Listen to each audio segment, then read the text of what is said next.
Je vous remercie de m'avoir passé la parole. Il m'est particulièrement difficile de prendre la parole devant d'aussi hauts magistrats. Vous l'aurez deviné, je suis épris d'une vive émotion.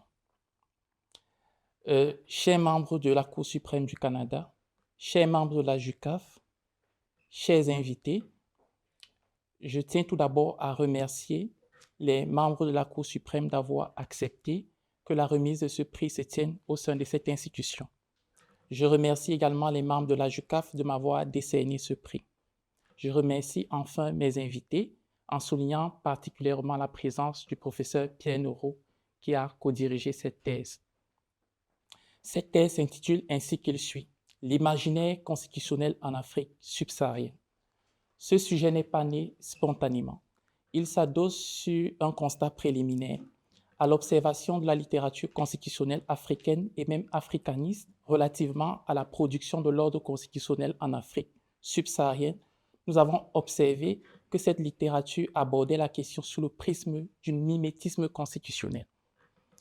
En réalité, l'idée de mimétisme constitutionnel signifie que les constituants africains reprennent presque machinalement les textes constitutionnels des anciennes métropoles.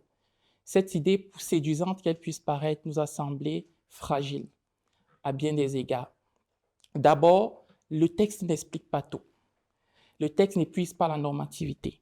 Nous avons constaté que cette lecture est assez superficielle. C'est la raison pour laquelle nous avons, par l'entremise de l'imaginaire constitutionnel, entrepris de pénétrer l'intimité de l'ordre constitutionnel en Afrique subsaharienne pour restituer l'imaginaire sous-jacent, j'allais dire les représentations axiologiques qui structurent la formation de l'ordre constitutionnel en Afrique subsaharienne. L'hypothèse est la suivante. Nous avons battu en brèche la thèse du mimétisme constitutionnel pour ériger la thèse du polymorphisme constitutionnel.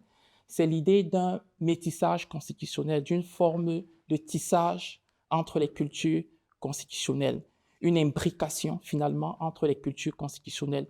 Pour démontrer cette hypothèse, nous avons adopté une démarche interdisciplinaire, ouverte à l'anthropologie, à la sociologie et à l'histoire. La perspective historique nous a permis de remonter à la genèse même de la formation des ordres constitutionnels en Afrique, notamment en Afrique précoloniale. Tout de suite, nous avons constaté que l'imaginaire qui prévalait en Afrique précoloniale était dominé par la sacralité. La sacralité irriguait tout le constitutionnalisme en Afrique précoloniale. De la sorte, nous avons construit le concept de constitutionnalisme hiératique, qui signifie en réalité que l'ordre politico-constitutionnel est immergé justement dans cet univers de la sacralité.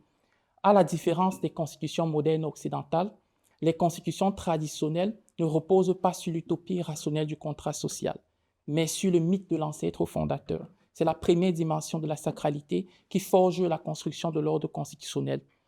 Par ailleurs, nous avons pu observer que la sacralité est la source de légitimation du pouvoir. Aussi, la sacralité apparaît comme une technique de limitation de l'autorité des souverains de l'époque. Contrairement aux idées reçues, on peut observer que les monarchies qui prévalaient étaient des monarchies, permettez-moi l'expression, constitutionnelles, parce que limitées par la sacralité du pouvoir. L'ordre constitutionnel va cheminer en arriver jusqu'à l'avènement avec le contact justement de la puissance coloniale à la faveur de la colonisation. On va observer une forme d'érosion de l'autonomie constitutionnelle des États en Afrique subsaharienne.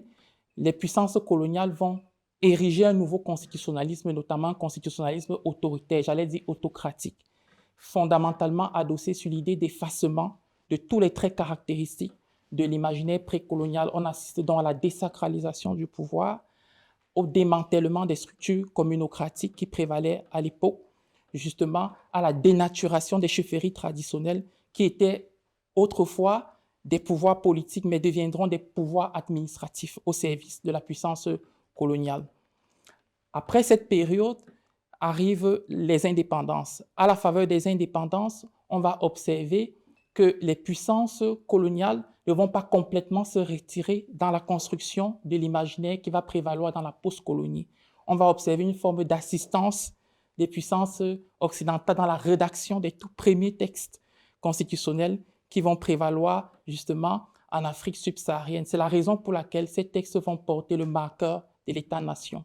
L'État-nation qui révèle en réalité la forme d'organisation politique occidentale, avec ses traits axiologiques qu'on connaît, notamment la séparation des pouvoirs, le peuple comme source ou fondation de la légitimité du pouvoir, également l'expression du suffrage universel comme technique de dévolution du pouvoir. Toutes ces catégories axiologiques vont atterrir dans les constitutions des États d'Afrique subsaharienne, ce que nous avons appelé l'imaginaire libéral.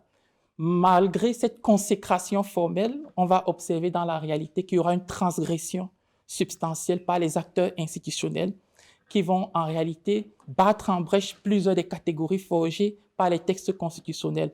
On observe donc la confusion des pouvoirs au profit du président de la République, par exemple, alors que le pouvoir est constitutionnellement limité, la politisation de la justice constitutionnelle, également l'effacement du peuple comme souverain initial. Le président de la République va en réalité reléguer le peuple et deviendra le véritable souverain au sein de ces États-là. Finalement, c'est le troisième moment de la construction de l'imaginaire en Afrique subsaharienne. Le premier moment, colonial, constitutionnalisme erratique. Le premier moment précolonial, excusez-moi, le constitutionnalisme erratique. Le deuxième moment, le moment colonial, le constitutionnalisme autocratique. Et le troisième moment, le moment postcolonial, notamment le constitutionnalisme démocratique. Mais ce constitutionnalisme démocratique n'est pas, j'allais dire, la destination finale de la construction de l'imaginaire constitutionnel en Afrique subsaharienne. Actuellement, on observe un mouvement de réfiguration des identités politiques traditionnelles, une forme de recours à l'imaginaire traditionnel. On peut l'observer au Bénin, où on voit bien la sacralité qui revient dans la Constitution. D'ailleurs, le président Mathieu Kérékou, qui avait prêté serment après sa conversion à l'Église catholique, avait refusé de prêter serment au nom des membres des ancêtres. La Cour suprême l'a rappelé à l'ordre parce que désormais, c'est un marqueur, justement, dans la démonstration du retour, justement, à cette forme d'imaginaire précolonial. On observe également une forme de reconstitutionnalisation des chefferies traditionnelles qui, finalement, apparaissent comme le terreau même, j'allais dire coutumier en Afrique. En fin de compte, nous avons pu observer que l'imaginaire constitutionnel en Afrique subsaharienne s'est un peu écrit comme un roman à la chaîne, à plusieurs mains. Une main locale et une main occidentale.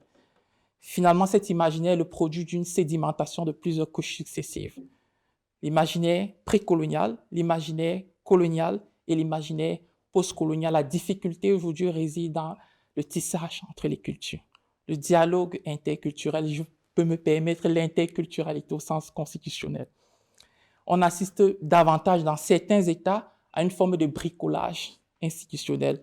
Nous souhaitons que davantage ce constitutionnel s'oriente davantage dans un dialogue véritablement harmonieux entre la tradition et la modernité constitutionnelle. Je vous remercie. Oui.